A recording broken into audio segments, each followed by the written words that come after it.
The time is now. It is Friday night. You guys don't usually see us on Fridays, but we're here and it's 8:30 and we got a special show for you guys tonight. We sure Mike, do. it is the Mike and Mish Friday night edition. What do you think? I think it sounds beautiful. When it hits my ears, it's the only thing I want to hear. I just love it so much. I love to hear my own voice. And I love to hear your voice You together. heard, it sounded like an angel. Just beautiful. Yeah. Puts me to sleep at night. Yeah. It's like a fan, you know? Oh, dude, we got our boys Big Ben, we got Susan Walker, Joe Ivy, Monica's in the house, we got Mike in the house. Thank you guys for tuning in. I hope you guys are having a great week and gonna have some fun shit planned for the weekend. You know, me and Mike, we got lots of fun shit planned. What are we doing this weekend, Mike? Oh my God. Are you kidding? Well, we're going to be working on radios and navigation and night vision goggles and probably run around the field with weapons. We're going to do some weapon training. And you know what else we're going to do? I'm going to take the boys in the avionics section and we're going to all go and watch Doctor Strange tomorrow for a little bit of camaraderie. You know what I'm saying? Camaraderie, a little MWR with the boys. That's the type of platoon sergeant that I am. I get the guys together and they all are very happy, you know, got to keep the troops happy. Fucking pretty cool, dude. And I bought everyone coffee the other day too. So damn it. You know what I'm doing tomorrow morning? I am taking about a dozen soldiers and we are going to run them through a 12-mile ruck to get them ready for air assault school. That's right. And you know what the cool thing about the air assault school ruck march is? So check this shit out. A lot of people probably wouldn't know this, and why would they unless they're fucking in and know this shit. There's a packing list that you got to put in your rucksack, and if you put it in with the frame and you have it to the T to the packing list, it should weigh about 35 pounds, right? So you show up to the ruck march, you dump all your shit in front of you, and they call it a showdown, and they go through the packing list and they check everything in your bag to the packing list. For every item you do not have in the packing list, they replace it with an MRE and they write in black magic marker socks or earplug case. It doesn't matter how light the fucking item is that you're missing on your packing list. It is replaced with an MRE with the word of the missing item written on the fucking MRE. So your backpack could get pretty fucking heavy if you don't have 3 t-shirts, 3 pairs of socks, this earplug case, earplugs, this. You replace all that shit with MREs, and you know what? 5 or 6 MREs will add a little bit of poundage to a fucking 12-mile ruck. Oh, it sure will. And that's a thing too. It's like when you're in basic training and they hand you the M16 and you're like, 7 pounds, not that bad, you know? And then you have to carry that sucker around everywhere. And then when someone fucks up and they're like, okay, you're going to take that thing and hold it over your head, and they're screaming at you like, don't you let it down. What are you doing? And they're screaming in your face and you're holding it up. And then 5 minutes later, your arms are like this. It feels like that 7 pounds is like 50 pounds. And then it just gets heavier. It's insane. So that rucksack on your back when you're going 12 friggin' miles in full uniform with boots on and you're walking on concrete. Dude, that air assault school is Kyle's Angry Babies made an appearance. That's right. There's my Angry Babies right there. Yeah. Forgot they're in there. They're smelling my armpits all day long, them little bastards. Yeah, dude, air assault school is no joke. And if fucking like when they get down there, they gotta run 4-mile company runs in full uniform with boots at a 9-minute mile pace for 4 miles every time they do a company run. They got to do a 2-mile run in under 18 minutes in full uniform with boots. The 12-mile ruck, a 6-mile ruck, and not to mention all the other fucking air assault shit that they got to do. So it's a really tough school, and I'm hoping that everybody that takes part in the ruck march tomorrow passes it, and they can get their asses down to school. Because if they fail tomorrow, they're not going to school. That's all. Yeah. Well, that's the thing. They're not there to take part. They're here to take over. That's right. That's right.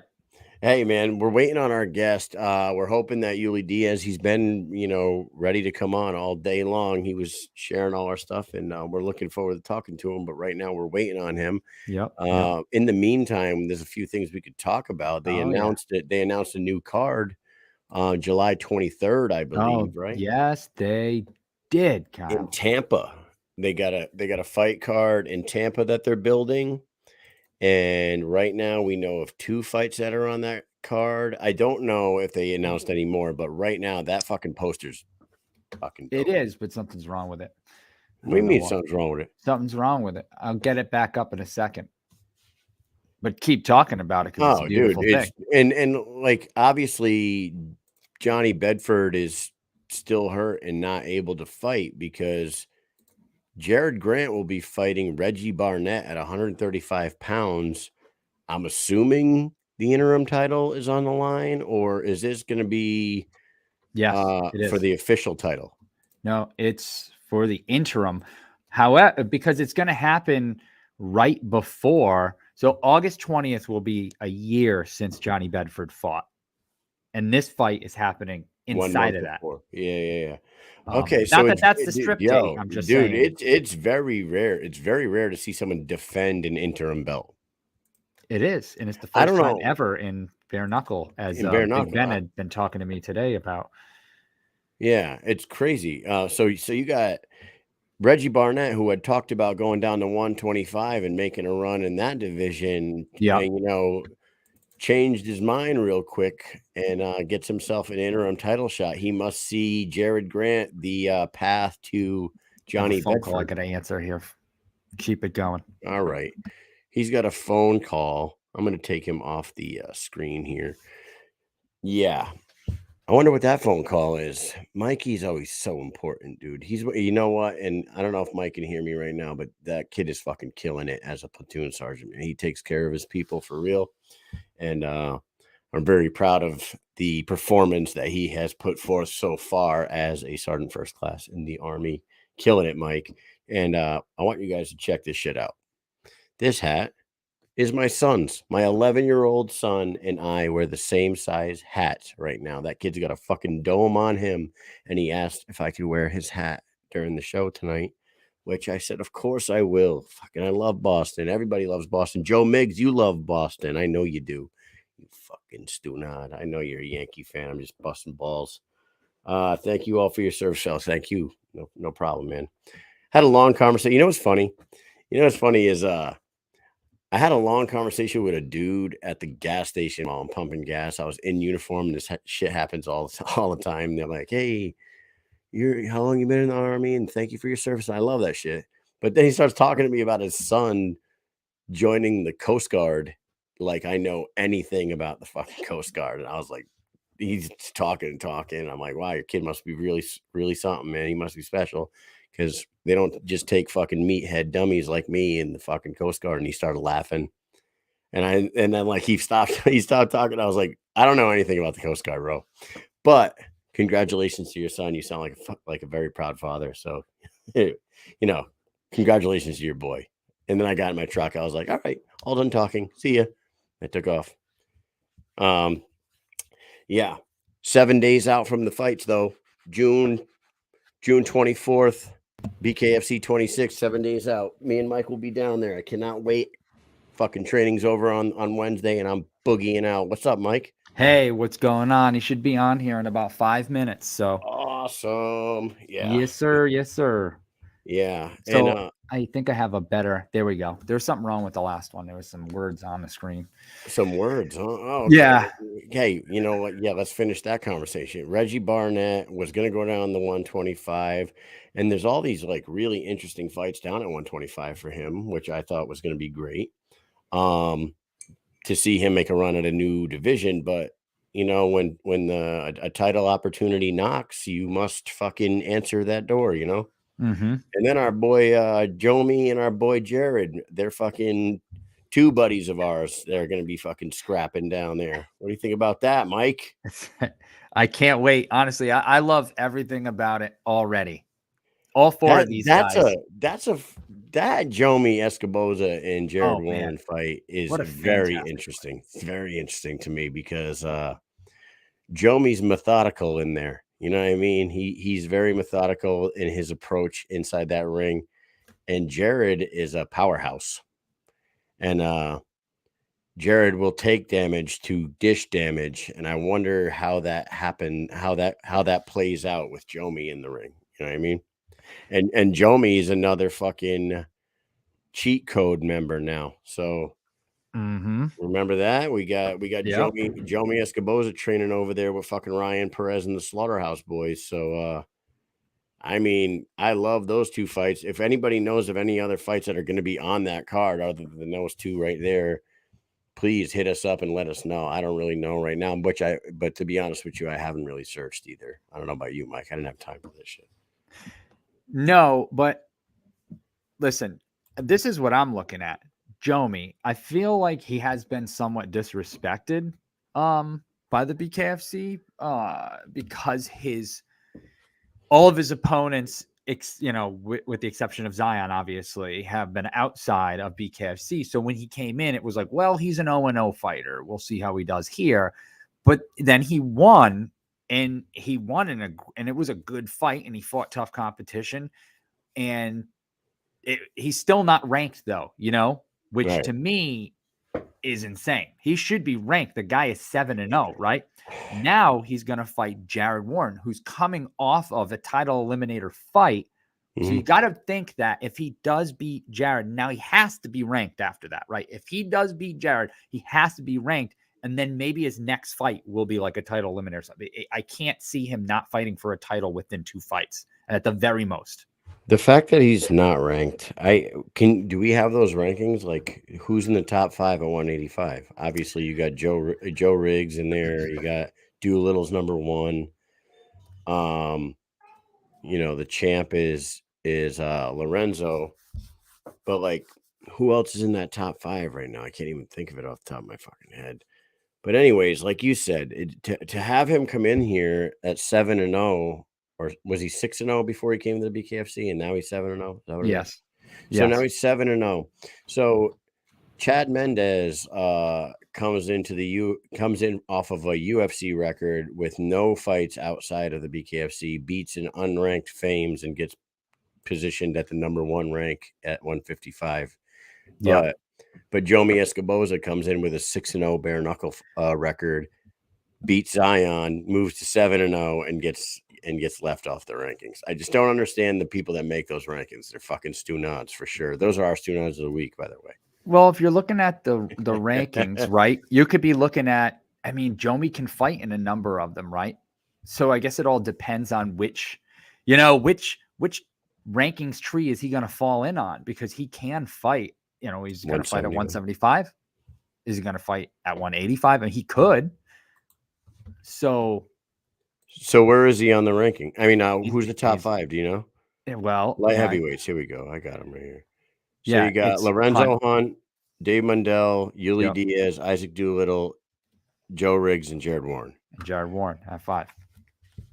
Yeah, I think Jomi, obviously he beats Jared Warren at number 5. Why isn't Isaac Doolittle supposed to be number 1? Well, you would think that. What's going on here? It has Dave Mundell at number 1 and Yuli at number 2 and Isaac at number 3. But didn't he just beat Jared Warren for the number 1 contender? He did, but he's still in 3rd place. I mean, I don't know if these are updated on the website or not. I haven't seen the graphics that they make. You know how they were making the graphics? I haven't seen those. I don't know where they're released. I have no idea. But they're an outside source, an outside company. So they might do their own thing, but they're not doing a good job at like putting it out there for the fans to see. I see the Knuckle Up Media rankings 700 times more than I see that Combat Registry. Swear to God. Yeah. Like they have a better advertising scheme than that Combat Registry does. They share them constantly, man. Yeah. It's fucking weird. And they said that the rankings, the official BKFC rankings, were going to be a rolling system, and after every single event, they would get reset the week after, and I don't think that's happening, to be honest with you. I don't think it is either. I really don't. I agree with you. I don't think it's happening. I don't see it happening. And I don't think anybody else sees it happening either. So, So I was thinking about our guest tonight that's coming on the show, and I got to ask him about a few things, related to like us. Does anybody know that he was in the military? Because I heard that and I was like, oh shit, we're definitely gonna ask him about that. But I was thinking about this event on the 24th, mhm. and we talked about it last night with Ricky. But dude, with Luis Palomino on this card and Yuli Diaz and Frank Ricky and fucking all the Slaughterhouse guys, this place is going to be absolutely fucking insane. I Oh my can't even God. imagine what that building is going to be like, even inside the arena and then outside the arena afterwards. Right. Like, holy shit, that place is crazy anyway. It's like packed in the Hard Rock. And like after the last event, there was a fucking million people just hanging around outside in that little like area right outside the arena. Yeah. Man, with these guys, with this card, holy fucking smokes, man. At Knucklemania 2, there was a lot of people there for him. But I remember specifically BKFC 18 when he fought Alves. Mhm. That crowd, I took video of the crowd because it was so insane. People were going nuts for him. And then a lot of people, because remember that ran late, they were having issues and they Mhm. had to run late. And by the time, he fought, it was already like 11 o'clock at Yeah. night or 12 o'clock at night. It was super late. So everyone that was there to see him, which was like half of the crowd, got up and bounced because it was so late. Right They were after like, his all right, we fight. gotta get the hell out of here. It's done. We saw Diaz fight and we're gonna go. Now, if it was earlier in the night, they probably would all stayed to watch the whole event. But I think it was just so late at that point that they were like, all of the people that came to see him were like, peace, we're going. And I was like, oh my God, like that was nuts. It was like a mass exodus of people. He has a ton of fans, that guy. Oh, yeah. It's wild I'm how many telling you, fans he like, has. I was thinking about this shit. Yeah, Ryan Perez says Yuli is Miami. That's what I'm saying. Like, with this card that they put together for next Friday, I am telling you, man, this is going to be the wildest fucking crowd I think they've ever had at an event, to be honest with you. And I can't even wait to feel like what the atmosphere inside that place is going to be like that night. And you know that like Palomino's walkouts are fucking great. You know what I mean? You get Yuli coming out with the ski mask on. You're gonna have the stars are gonna be out to see Yuli. Maybe his boy Pitbull and fucking, Khaled will be in the house too. Right. Yeah, another one. Yeah, I mean the guy is he's got that fan base, man. They are loyal and there is a lot of them. He's the guy where like they're, I wonder how many tickets they give out to people. You know how people are always selling tickets and stuff. Like I'm gonna sell tickets. I'm gonna sell tickets. Does he like just say, they hand him like a duffel bag? Yeah, Like, here's your tickets, boom. yeah. And they drop that shit. It's I'm like sure 10 they're pounds of all sold, tickets. man. They're all sold for sure. Now, let me ask you this. What do you think about the graphic on the website when you click on BKFC 26 and the main event is Brito and Palomino and they got the belt over Brito? And then you click on the Yuli and Francesco Ricky fight and they got the belt over Francesco Ricky. What's up? What's up with that? Is that a slight shot at the monster? I don't know why it's like that because I don't honestly know why it's like that. Why wouldn't they just place that belt right in the middle of the two of them, Yeah, it seeing how should they're be in the fighting for it? middle, and it Yeah, says middleweight co-headline event. So it should basically say that it's a middleweight championship fight because that's right. what it is, right?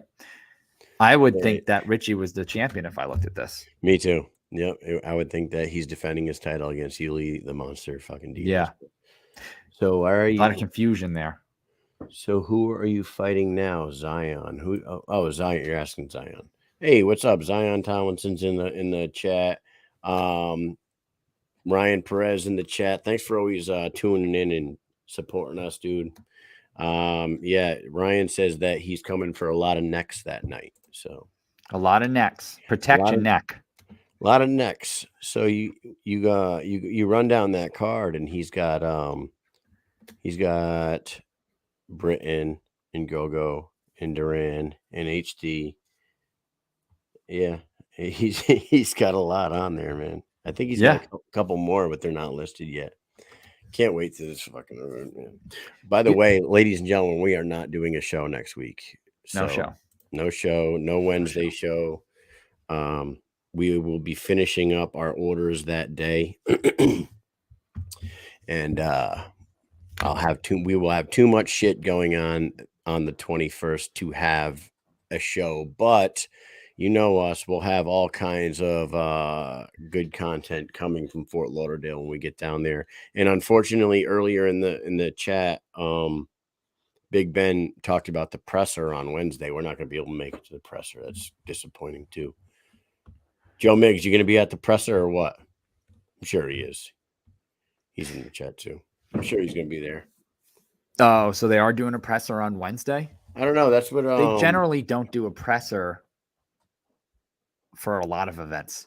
You know what I mean? Like many events they don't, but this one is a big one. This one's a big one, and with Beck Rollins returning, yep, and Jimmy Rivera, Luis Palomino, and Jimmy Rivera, a UFC vet coming in, and then you got the King of Miami, Yuli, and you got the other King, Palomino, fighting Elvin. I mean, they can definitely set up the table for those top 4 fights right there and have a pretty nice press conference for sure.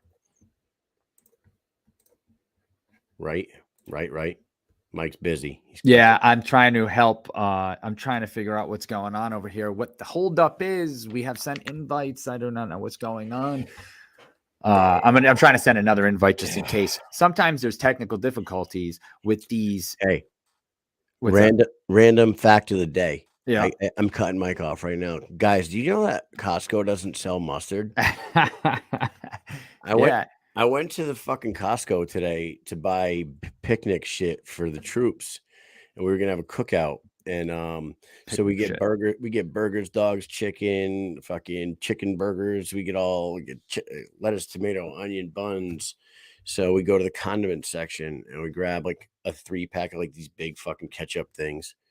And then I'm like, all right, where's the mustard? We go, there's mayonnaise, there's fucking A1 sauce, hot sauce, every condiment under the fucking sun. Right? I can't find mustard. So I go and I ask the lady and I'm like, hey, I've been looking up and down these aisles for like fucking 10 minutes. I cannot find mustard in your store. She goes, yeah, we don't have mustard. And I'm like, you don't have mustard? I'm like, what? She said, the only time we ever get it is in those 3-packs and they're sold out right now. So, isn't that fucking nuts? Like, what store in America sells ketchup, relish, mayonnaise, hot sauce, barbecue sauce, A1 sauce, all in one aisle, but don't put fucking mustard in that thing? I was kind of upset about this. Not gonna lie. What am I supposed to put on my hot dogs? Mike doesn't use mustard anyway. I do too use mustard. You do? Yeah. What do you think I am? Some kind of fanoid? What do you think this is? I don't know what's going on. It's a freak. I don't even know what that means. But I've heard someone say it before. A mustard shortage? No. But you know what sucks is, what if they're going head to head with BJ's Wholesale Club and they have mustard? Man, you're gonna lose some customers, huh? No custies for you, my friend. You're gonna lose them. Did anybody see that memory that I shared on Facebook a couple days ago about BJ's? Did you see that, Mike? It was fucking classic. No. It was me talking to the camera, and I'm like, so I got up this morning. I was using one of those like fucking Snapchat filters too. So I was like, I got up this morning, did 2 different dump runs, fucking went and donated a bunch of shit to the church. I mowed my lawn. I did this. And my wife was like, hey, what's next? And I go, obviously she misunderstood what I said because she went in her purse and handed me this. And it was a BJ's card. I go, I guess I'm fucking going shopping. Nice. Yeah, man. So anyways, that was a funny memory of mine. Yeah. There you go. Thank you, Mike Quigg. Yeah, it was hysterical. When I said what we have here is a failure to communicate. Anyways, enough of that bullshit. We got our guest of the evening in the chat right now. We're going to go ahead and bring him in. He is one half of the co-main event in Hollywood, Florida, June 24th, BKFC 26. This guy is Miami. He is Yuli Diaz. Whoa. What's up, guys? Can you hear me? There's feedback going on. Whoa, whoa, whoa. Yep. Yuli, if you can hear us, there's like a crazy feedback right now on your thing. It's like ear piercing. Whoa, Yuli! Everybody's in here for Yuli. Yeah, I think there's something going on with the microphone there. He's put some headphones in. We get him right back on here in a second. Much better. Look at this guy. Yeah, what's up, guys? Yeah. What's going on, dude? Yuli, welcome to the show, man. We've been wanting to have you on here for a very long time. You are a very popular and very tough man to get a hold of. How you doing, brother? Thank you, guys, man. I appreciate the opportunity, man. I'm doing great. How you guys doing? Doing awesome. We are doing great. We are in the midst of a 2-week training thing going on for the Army. And on Wednesday, those orders are up because we are flying our ass to Fort Lauderdale to see this event live. And we are very excited about this. That's awesome. Yeah. Let's talk about this card real quick, man. You, Palomino, all the Slaughterhouse guys on this card. That house, I was just talking to Mike about the atmosphere inside that arena that night. I think is going to be the craziest one we've been to yet, especially with you and Palomino at the top of that bill, right? Absolutely. We're going to blow the roof off the Hard Rock. You know, the Hard Rock's basically in my backyard, and it's my Francisco Ricci, my opponent. He lives, I think, about 10 minutes away from there. So all his people are going to be in there too, and I'm telling you, we're definitely gonna blow the roof off the place that night. Well, we were at the one when we were at the event that you fought Thiago Alves at, and that was like a really strange night because they had like an hour delay because of like storms and stuff. And like Mike was saying, you obviously come there with an army of people behind you, and it was weird because that place was packed, and then your fight happened, and then like a portion of the crowd just fucking disappeared. Oh, yeah. We're all like looking around like, what the hell just happened here? Yeah. That's always why they usually put me towards the end of the card because that's what happens. Once my fight's over, everybody comes out and figures out where we're gonna go hang out. And that night was crazy. That was almost a year to the day. It was June 26th of last year, and this fight's gonna be June 24. And we ended up fighting at about 1 a.m. So that was wild. Hell of a fight, man. Fucking, you know. I think that's a fight that'll go down in BKFC history. And I learned a lot from that fight, not only about myself, but about what I need to do in a fight game. You know, I got the poster of that event right there on my wall, and I got all your guys' signatures on that thing. And now that you said that, I do remember freaking Joey Beltran and Sam Shoemaker fighting at like 3 o'clock and 2:30. That's right. That's right. I wasn't even there. I left by that time. I was already on my way home because imagine my face and head was all lumped up. I came home to some spaghettis that had been cooked from the night before, ready to eat, man. Nice. Yeah, we were talking about that fight earlier, man. You had us really believing that you were gonna steal that fight from Thiago, from a legend, and we were like, holy shit, Yuli's gonna do it, man. What a tough fight that was. Absolutely. Listen, I had myself believing it for a minute too, you know, and to be honest, you know, everybody knows I first 2 rounds were mine. Third round, I came in and I came off the game plan, and that's not to take nothing from Thiago Alves. He's definitely a legend. Where I messed up the game plan, he stepped up his game plan and just took over like he was supposed to, and he won the fight, man. You know, and it was an epic fight. It's definitely going down in history. I learned a lot from it. Like I said, not only about myself, but a lot about my strategy and how to stick to the plan. Because if I would have stuck to it, I think I would have came up victorious that night. Yeah. Go ahead, Mike. After that fight, your most recent fight that you had against Sawyer DP was on a short notice, about 10 days, I think. Who were you supposed to fight before that? I cannot remember. And I was looking around and I was like, I couldn't find who was billed first. It was first it was Melvin Gillard. Yes. I was supposed to fight Melvin Gillard, and then they threw somebody else in the mix. I forgot who the second name was. And then it looked like the fight wasn't going to happen. But regardless, I train. I'm 41 years old, man. I don't skip one day of training, even after my fights. If I fight Friday, I'll be back in the gym Monday. Just I need to keep the wheels turning. If I miss one day, it's like I missed a year for me, as the way that my body takes it. So, I just kept training. I didn't think the fight was going to come through. And shout out to Sawyer Deppy, man. Sawyer Deppy took the fight on short notice. And, the guy came through like a warrior. And and he put me on my ass in the first round, man. But you guys know I'm a dog. I stood right back up, and and we ended up coming out victorious in that fight. That was a hell of a fight. And you know what, Sawyer, nobody really knew who he was. They knew that he had that one fight, I think, out in Montana or Wyoming. He was out there, Right. and he looked impressive out there. And then we're like, oh, that's the guy that just fought recently. Wow, he's already getting thrown into a fight against a guy like fucking Yuli Diaz. What the hell are they doing? And then he did drop, and we're like, holy shit, what the fuck is going on here? But then you pulled it together. You showed exactly how tough you actually are. And like I wanted to talk a little bit about this. Your toughness, it comes from your upbringing, right? Like you live for fighting all the way through your childhood, all the way through your teenage years. Like you stayed fighting, right? I always stay. I always stayed in trouble, man. As far back as I can remember, I'm talking about elementary school. I got kicked out of certain classes. Believe it or not, I went to 3 different kindergartens for fighting. I was an aggressive kid. I was never a bully, but I just had, I had my issues like we all did coming up. I never had a father. I never had an uncle. I never had a male role model in my life, and that's not for a pity party. That's just facts. I just didn't have anybody to set me in a right direction. So middle school, same thing. In high school, I ended up getting expelled from school and going to an opportunity school. Getting sent to juvenile detention centers. I went to prison at 23 years old for fighting on the streets. Aggravated batteries and things of that nature. Did a couple of years in prison. I came out when I was almost 26 years old, and still, again, trying to figure it out. And by this point, I already had 2 kids that were 4 and like 7 years old. And so now I come out, I have to try to make a living. And only thing I knew how to do was run the streets and do things that I wasn't supposed to be doing, hanging out with people that I wasn't supposed to be hanging out with.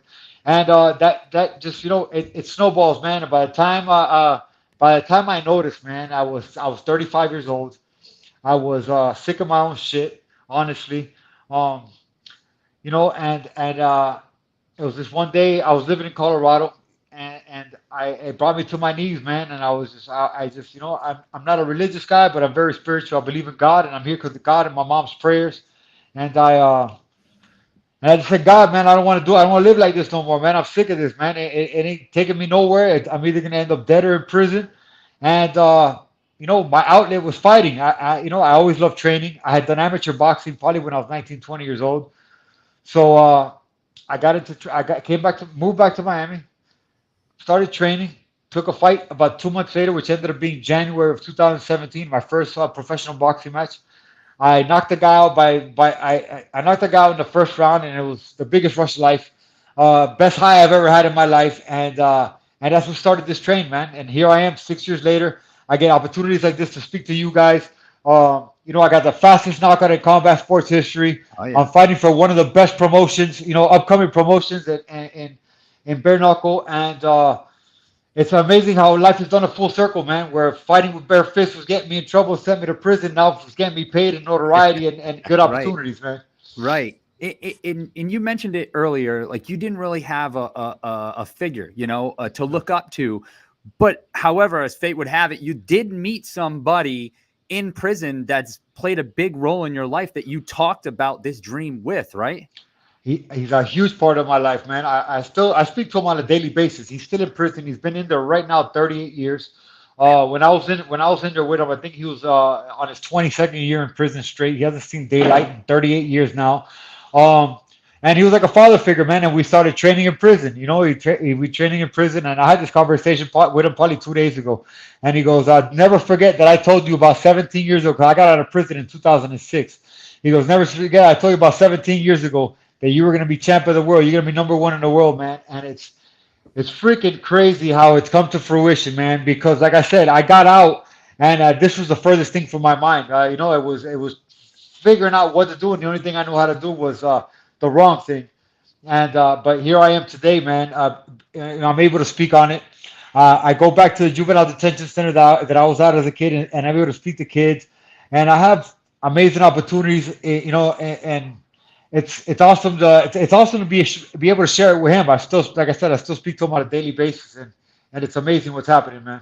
It's really that is crazy, and it's pretty cool that you stayed in touch with him forever like that. It's is he ever gonna see the light of day, or is Yes. Me and my family out here have been fighting for him for years. Um, so we just got him into a program where, with God's grace, he'll be out in the next year or two. no Wow. way? So yeah, man, which will be about 40 years in prison. Yeah, man. Holy But shit! yeah, he'll be out in the next year or two. And man, I'm telling you, it's crazy, man, to be even be here having this conversation about that, man, because it's life is a crazy ride, man. It's up, down, and all around, man. But here we are living it up. That's true. That is truly amazing that after 40 years, and he stayed in touch with somebody that he met in there that Yeah, he looks at like a son, yeah, and then 17, 18 years later, he's gonna get out and he's gonna have yeah, you there.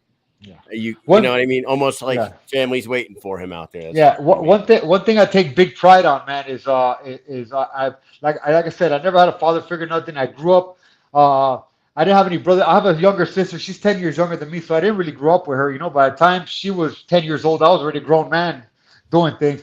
So I grew up with my friends, man. My friends were the closest thing to me. My friends were my family. So I take friendship.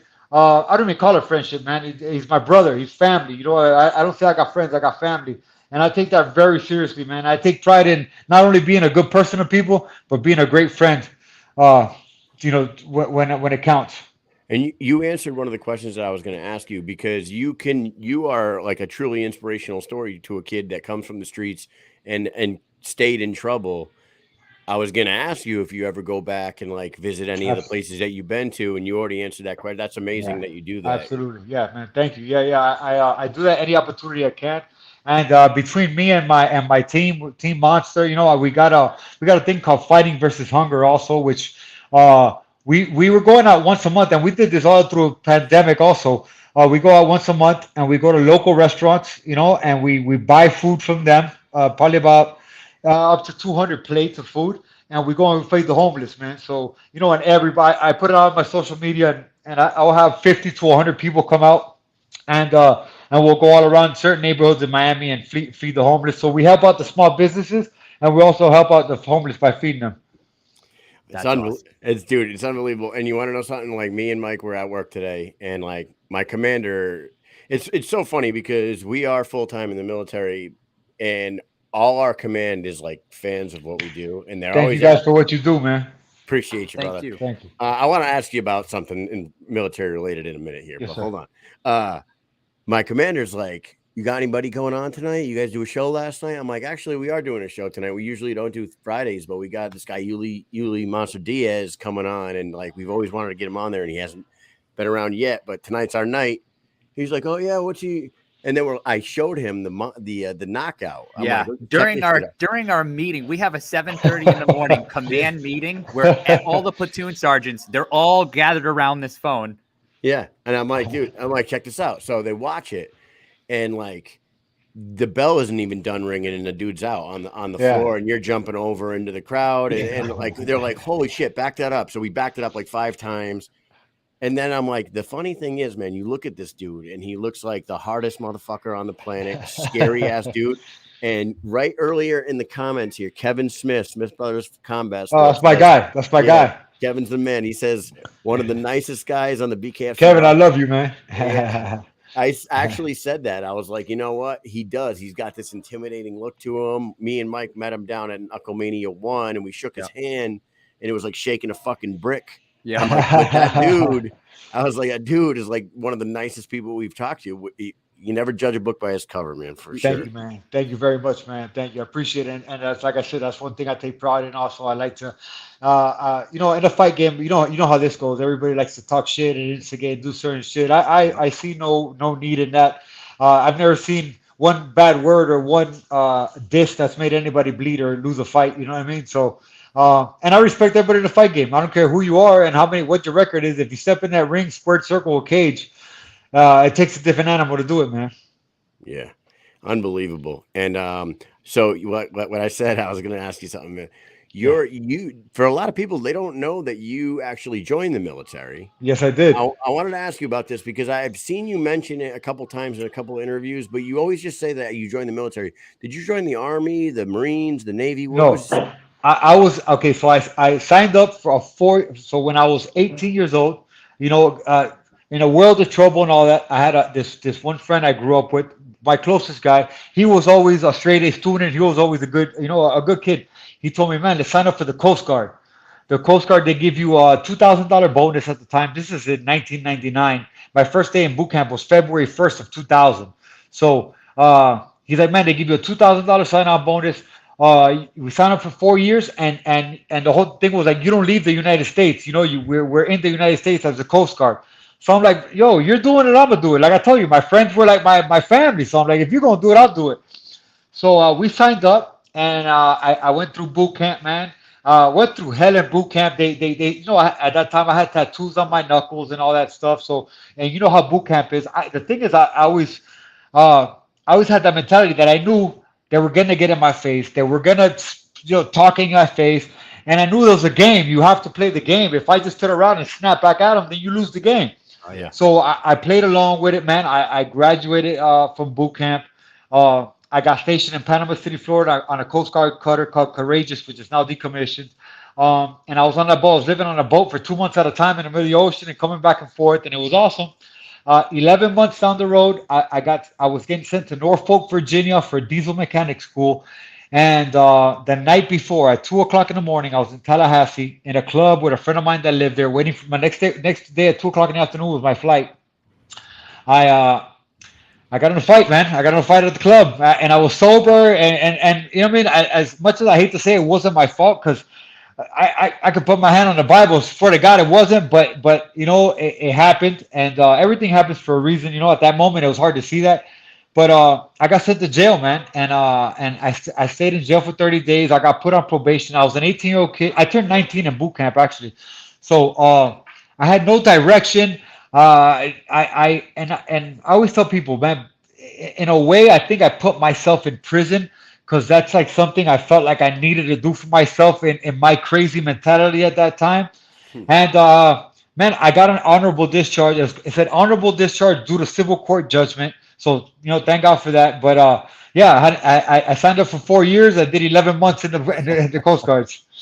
Always fighting, Yuli. Always fighting. Yeah, man. Yeah. I heard about. I mean, I didn't know that whole story, and it's funny that you say that Coast Guard, because I was just telling a story that I was pumping gas today, and I'm in uniform, and this older guy has this conversation with me, and it happens every time you go out in uniform. You know, everyone's always going to ask you a bunch of questions. Right. He's like, oh, how long you been in? I'm like this. He's like, my son just joined the Coast Guard, and he's telling me all about the Coast Guard, and I'm like, bro, I don't know anything about nothing. What do you guys in? We're in the Army. We're both. Okay, nice. Yeah. I'm 21 years in. He's 14, 15, something like that. Nice. Yeah, so it's like, it's funny that you say that. That's amazing, man. Coast Guard. You went the Coast Guard route. That's something else. Yeah, that's insane. And now look at you, man. I guess all this, everything happens for a reason. It is. It sounds cliche, man, but it really does. And sometimes when bad things happen at the moment, you're like, why me? Or, you know, how can this happen? And then later on down the road, you see that happened for you to get to this other certain point. You know what I mean? Yep. And it's crazy to say, but I mean, that's the way it is. You've seen the movie Butterfly Effect? It's like the one. Wow, I love that movie. Yeah, love that movie. It changes everything, and if it doesn't happen, it changes everything. You know, so this is the road that you were meant to take, and here you are. Right, like when you're headed somewhere, and you know you're in a hurry, and you get a flat tire, and you're like, "What the? You know what the hell's going on?" But that flat tire saved you from a car wreck 2 miles up the road or something. You know? Right. Yeah. Right. Yeah, it's crazy. So crazy. It really is. You just never know. And your whole story is like living proof of like, you just don't give up, and it's not too late. Right. Like Never too late, man. Never too late. I got just like your documentary. That's right. Yes, sir. I got a short film documentary. We've actually won 4 best short film documentaries in 4 different film festivals. One in LA, one in Miami, one in Monaco, and one in Oklahoma. And man, I'm telling you, it's an amazing ride, man. Life has really changed. And again, not to sound cliche, but when you put your mind to something and you stay positive, no matter what it is, Even if you get what you know, or something bad where you feel is bad out of it, but you stay positive. Positive thing comes your way, man. Mm-hmm. Really, I mean, and you got a lot going for you, brother. I mean, like everyone loves you. Like I don't know anybody who's not a fan of you right Thank you. now. A Thank you. fan of the BK. If you're a fan of bare knuckle fighting, I don't know. I don't know anybody who's not a fan of yours. But you Thank got you. a really great life going, man. You got a. Did you marry Dana Brooke, or are you guys still We're, engaged? You guys married? yeah, we're engaged. We're about to get married, man. Yeah, that's another thing. I got one of the most beautiful, best women in my life, man, and it all came from from just doing right and being at the right place at the right time. I want to ask you about like Yeah. with her. Did you meet her like just through people that you guys knew, or like were you a fan of So, her when she was a wrestler? brother, I was never. The last time I saw WWF was in the '80s. I was like a Yeah, fan of like Macho Man and like Hulk Yep. Hogan. I was never big into like pro wrestling. I actually, so this is exactly how it happened. I had December of 2019, I had an MMA fight. I was training with Yoel Romero. That's my guy too. And I was at the weigh-ins. I had just finished weighing in, and me and Yoel are in the car on the way to go get some food after the weigh-in. And he puts me. He's talking to Dana on speaker on not speaker. I'm sorry, on FaceTime because she's in town and she's like, "Oh look, I'm in Miami. You guys, what are you guys up to?" And he's like, "Oh no, I'm with my fighter. He just weighed in. We're gonna go get something to eat. Come meet." He's like, "Come meet up with us." So he passes me the phone because she don't speak Spanish and he don't speak English. So he passes me the phone. I look at her and FaceTime. I'm like, "Wow, you're beautiful." And that's all I thought about. It was quick, and I told her, "Look, we're gonna be here." And so we got to the place and we ate. By the time she showed up, I'm already home sleeping. I'm getting rest for the next day. I'm fighting. So she finds me on Instagram and she's like, "Man, I showed up to where you guys at, but you were gone." And I didn't. I honestly, man, as street as I am, I was really innocent and naive at this moment because I wasn't thinking anything. So I was like, "Man, I got to fight the next day. I'm sorry I missed you. I would like to meet you in the future." So she's like, "Okay, I'm leaving tomorrow, but can you get my friend a ticket to the fight?" So I'm like, "Yeah, no problem. I'll leave it at the gate. What's her name?" Boom, I left her name. I got her a ticket to the fight. I ended up winning the fight, and she hit me again on the DM. "Oh, congratulations on winning the fight." Now I'm like, "Hold on, there's too many DMs in a row here," you know. Yeah. So when do you get back in town? She said, "No, I get back in town in 2 weeks." She was on this WWE tour. So we spoke for 2 weeks on the phone. Ended up developing a great relationship over the phone, and got to know each other real well. By the time she got down here, it's like we knew each other already. And man, it was love at first sight, brother. As soon as she got down here, we got together and never left each other's side, man. congratulations, Fantastic. man. Thank you, man. Yeah, Thank you. that's Thank you. awesome. I mean, everyone needs a good woman in their life. We all Absolutely. we all Absolutely. we all got a good one, right? Yep. Absolutely. All three of Absolutely. us. If you're watching, Amy, I hope you're watching. Now, I was gonna ask you, man. I was gonna say if she's like fully retired or anything like that, or does she still have connections with the WWE? I'm saying like if when you're done fighting, you might be 41 years old, but you're young in the fight game, and you have a look to you. You got charisma to you, man. You could go over and fucking make probably some Man, big listen. dollars in the pro wrestling world. I'll tell you something. That would be an honor. She's still part of WWE. She's a 24/7 champion right now. As a matter of fact, look, Oh, that's really? her. Wow. That's her belt right here. Awesome. That's her belt right there. Yeah. Very cool. She's a 24/7 champ. So, but let me tell you something. I've gone to train with her twice, and pro wrestling is not easy, bro. I'd rather get punched in the face. It is a tough thing to do, man, and it's really tough. Hats off to everybody that does it. But don't get me wrong. If WWE comes knocking, man, I'm opening that door and running through it. She got me on one time. I was supposed to be an extra, and I ended up wrestling against Dolph Ziggler on this thing called WWE Raw Underground, where it's not inside a ring. It's supposed to be like a backstreet fight on this stage. And No I got way. that wrestled. Yeah, and I got to wrestle Dolph Ziggler, man. That came out on Monday Night Raw. It was amazing. Is that on Nice. you? Can we find that on YouTube or anything like that? I'm almost positive. If not, I'll have my guy Mike send it over to you. All right. And Yeah, definitely. somebody was asking in the comments a minute ago, what the name of your short documentary. It's never, what is it? Never too late. Never too late. Yeah, you could go to Don't Blink Podcast on YouTube. Don't Blink Podcast. That's my podcast. And under there, you'll find my podcast, my short documentaries, and we also have this other thing we worked on called One Road, which is like five episodes, about 5 minutes each. It's really badass, leading up to the fight against Sawyer Deppy. Did they have you lose to Dolph Ziggler? Yeah, they did. They actually had me. I looked like I got knocked out. I've never been knocked out in my life, thank God. But they had me. They elbowed me in the head. I had to lay flat. They had to drag me out by my ankles off the stage. I'm looking this up when we get off of here. I'm looking it up. Yeah. It's called WWE Raw Underground. Raw Underground. I was gonna say, like, man, when they were like, yeah, when you looked at Dolph Ziggler, I'm sure he's a nice guy and everything, but you probably looked at him, dude. I'll fucking kill this guy. Yeah. Of course. But hey, let me tell you, Dolph is a badass too, man. He was like a collegiate wrestler or something too. So was he? Yeah. That's cool. That's legit, man. Yeah. Hey, we've been talking to you for about 40 minutes right now and haven't even mentioned your fight with Francisco Ricky. So let's do this. I know that you guys are friends, right? You guys are boys. How did this fight come to fruition, and why? Can you explain to it? Because Frank couldn't. We asked him last night, why is this an interim belt? Can you shed a little light on this subject? Okay, so from my understanding is Thiago left BKFC, but he's still under contract. So his contract should be over, I think, in about a month or two. Once that contract is up, I have the official belt because I feel like I'm going to win on Friday. The belt will be official. So the interim comes off as soon as right. The interim, right. The interim will come off exactly. That makes a lot more sense now. Right. Yeah, exactly. I just got it just explained to me, I think, yesterday. So how this fight came to be, I'm not sure because but when I was looking, I was going to fight Mike Perry. But Francisco's number 3 in the world. I'm number 1 in the world. And since the belt is kind of, quote unquote vacant, we're fighting for the belt. Francisco's a great guy. I consider him a friend. He's one of the toughest guys on BKFC. He's come back from adversity in many fights, and not only in fights, but in life itself. And I look forward to this fight, man. We're going to put on a show for our hometown people.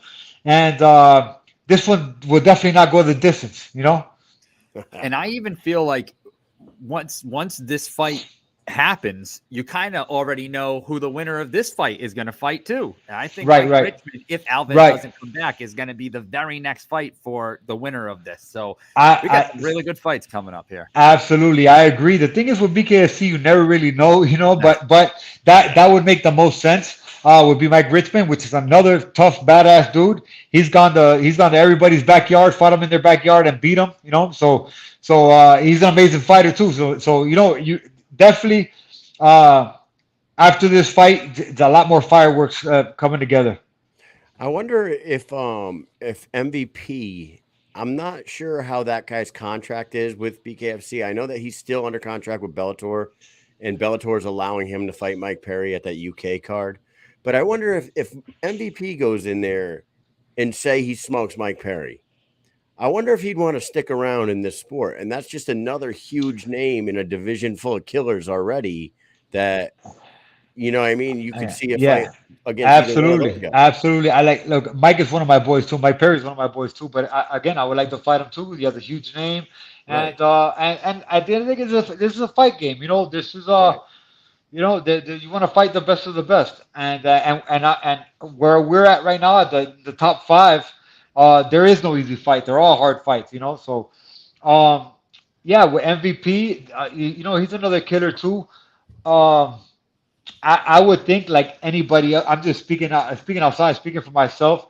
But if whenever you win a fight, you always want to stick there and test yourself again, Right. Yeah. So if he were to win this fight against Mike, then I would see him sticking around. But Mike's the dog now. Yes, he That's is. what I'm saying. I mean, I don't know how that fight goes because if you watch MVP's MMA fights, he has an awkward karate stance style. Right, but you can't throw kicks or none, So that's what I'm saying. Like, I feel like he might be stepping into something that Mike Perry's more built for. You know what I mean? I agree. Yeah.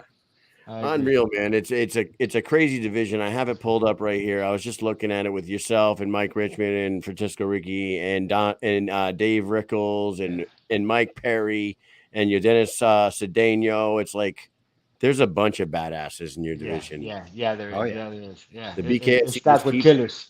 keeps on growing. And Jomi Escoboza, I know he fights at 185, but he That's also my said guy he- too. Yeah, Yeah, he's a killer Jomi said too. he would like to come down to 175 and test the waters down there too. So very exciting fucking stuff going on with you guys Absolutely. in the BKFC for sure.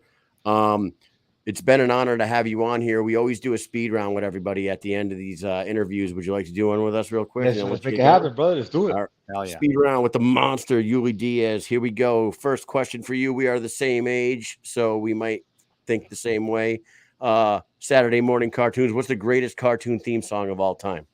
What is that? I saw the Warner Brothers, the Bugs Oh, Bunny, yeah. It's Yeah, Looney yeah, Tunes. the Looney Tunes. Looney Tunes. Yeah, Looney Tunes. Yup. That's a real that's- classic. Hell yeah. That's all, folks. Yeah. There we go. Number 2. Who is on the Mount Rushmore of Miami? Mount Rushmore, Miami, man. Is that fighting? Anything you want it to be. It could be Oh, entertainers. okay. Just This is All your, right, we your got Mount look, Rushmore.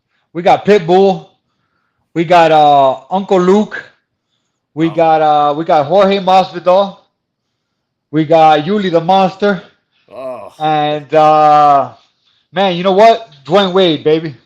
there we go. you know what? We were thinking about this, and I didn't even think of Uncle Luke, fucking Luke Skywalker over there. Come on, man. 2 Live Crew. Jesus, I forgot all about that. Exactly. What about Kimbo? Oh, Kimbo, absolutely. Kimbo. Yeah, Kimbo, absolutely, man. Legend. Yeah, that's a great. You know what? We didn't even ask you about that, but what is your relationship with Pitbull? Like Pitbull is the first name you brought up. Yeah, that is my brother, man. Me and him met when we were about 11 years old in school. We lived together when I was a kid coming up, man. And I still talk to him. I still talk to him almost on a daily basis too. No kidding. He's been a great inspiration in my life, motivation in my life. He's helped me out with a lot, man, and just an amazing person to have around, man. A great person. You gonna have him there on Friday?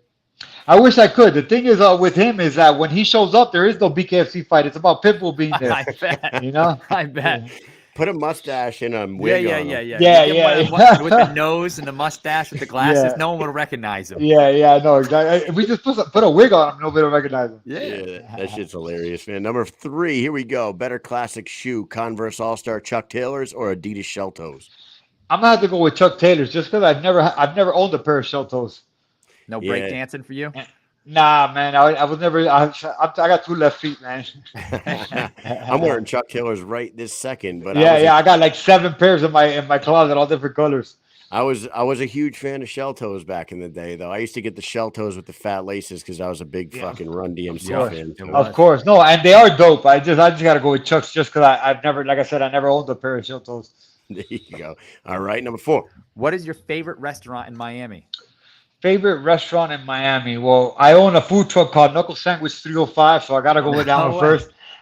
Joe Stone Crab and Prime 112, man. It's amazing food down here.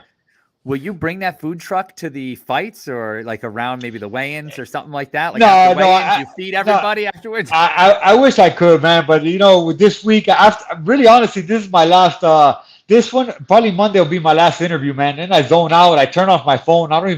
My phone turns back on after the fight, and I got like 1,000 messages. I bet. I'm going to pull up a comment right now, and this is a guy who's a huge fan of yours. I don't know if you know Big Ben. Big Ben's at all the events. He's about 6'7", and he's like the biggest BKFC fan ever. But he says he works for the BKFC. He helps him. Oh yeah, I know Big Ben. I think he won something one time as a fan, and now he's working for them. Yes. Yeah, I know Big Ben. Him and his wife, man, great guy. Big Ben, what's up, baby? Big Ben tries to tell me, he says it's shell tops, you Stu Nods. Get the fuck out of here. Big Ben, it's a shell toe, you son of a bitch. I know. We're gonna have to debate this when I see him in Fort Lauderdale. All right, last question for Yuli Monster. Here we go. What's a song? We've been asking everybody this question this week. What's a song that you know all the words to, but you'd be embarrassed if people knew that you knew it? You know what? I'm not embarrassed, but a lot of people would be. It's "Careless Whisper" from George Michael's, man. Love that Oh, song. that's fantastic. Awesome answer, man. It's been a real honor to have you on here. Yes, sir. I don't know if you're a predictions kind of guy, but do you have a way you're envisioning this fight going and how you see it ending on Friday night? Like I said, man, this fight's not gonna make it it's not gonna make it 5 rounds. I see myself winning by knockout, and I see myself with my hand raised and a belt wrapped around my waist, you know. And like I said, Francisco, I respect him with everything I have. He's a great friend, but this is business, and he's going out for the same thing. He's going out to knock my head off, so I gotta go out to knock his head off, and after we'll have a beer together. So I see myself winning by knockout. So don't blink is what you're saying. Don't blink, right? Don't blink. Do not blink. Don't blink. So everybody go follow all his social medias at the bottom there. Check out his podcast. Check out his mini doc. It's fucking awesome. And that's all we got for you tonight, man. Mike, you got anything for the monster? Just thank you so much for coming on. Man. We appreciate it. It was great to have this Friday special episode with you. Guys, thank you, man. It's an honor and a privilege. I appreciate everything you do for us in this country, man. And it's been amazing to have you be on the show. So anytime you want me back on, let me know. All you gotta do, I'm a phone call away, and I'll be here for you guys, man. Thank you so much. He's Yuli. a gangster and a gentleman, man. I love it. Yuli, we will see you. We'll see you next week. All right, brother. Yes, sir. Yes, sir. Right. Love, guys. Peace. All right. Take care. There he is. Yeah, that was great. Fucking Yuli Monster. That guy is awesome, man. I swear to God, that is the definition of don't judge a book by its cover, because that dude is an intimidating person. And when you see him in person, like he looks like a stone cold killer. And then you talk to him, you're like, hey, when you watch him, and he's a stone cold killer too in the ring. Yeah. You know, and then boom, you talk to him. That is like the first thing that stood out. Like you said, when we went to Knuckle Mania, it's the first event we ever went to. So we don't know anybody. But they're like, this is Yuli Diaz, owner of the Quickest Knockout. And we're like, hey, and you shake his hand. And like Kyle said, he's like a brick. The guy's hand really is like it's solid. Yeah. And then all of a sudden he's just standing there, and then he starts to talk, and boom, this personality that you just saw just comes right out. And you're like, oh my God, that is not the guy that I thought he was going to be. You know, like, I don't know. It's just what you get. You get this guy's just fucking knocking people dead. You know, right? And with this crazy background story of like in and out of trouble and jail, and I really didn't know, because, like I said, I'd seen him mention joining the military a couple times, just a few times in a couple other interviews, but he never once in any of them said which branch he joined, and I really didn't see Coast Guard. I was like, honestly, I thought it was like super hard to get into the Coast Guard, which is a shout out to Yuli. He must be fucking also a lot of brains behind all the brawn there. So good for him. It was an honor talking to him tonight on a Friday night, right? Yeah, this was great. Sometimes you think, well, we maybe get like 15-minute interview, but we ended up getting, I think it was about 40 minutes altogether, because we did talk for about 24 minutes. So, man, it was. We talk about his dude. His 36 his Mount Rushmore was impressive. Yeah, he said Pitbull. He said Uncle Luke, dude. Yeah. You guys know who Uncle Luke is? If you don't, it's Luther Campbell. They called him Luke Skywalker back in 2 Live Crew days. Man, absolute legend. And then he had Dwayne Wade on there himself. Yeah, he threw himself in there, which we kind of joked about. Like he's probably going to. You should. Why not? Like, that was pretty badass, man. There was one picture that I meant to bring up, but it's okay, because I'm pretty sure that he already reposted this picture, and it's from our boy Michael Quigg. This is the latest. Love these goddamn posters, man. Look at this thing, man. Holy shit. I love these so much. Oh yeah, and he said Jorge Masvidal as well. Yeah. What a Mount Rushmore. That poster, dude, Michael Quigg. Shout out to you, man, because these things are fire every single time. We got to get ourselves on there. Oh yeah, for sure. Yeah, that shit is cool as hell, man. I shared that earlier today to our page too. And guys, we'll share the link to the documentary to our page as well, so you guys can see it on there. But Yep, we will. I have it right here.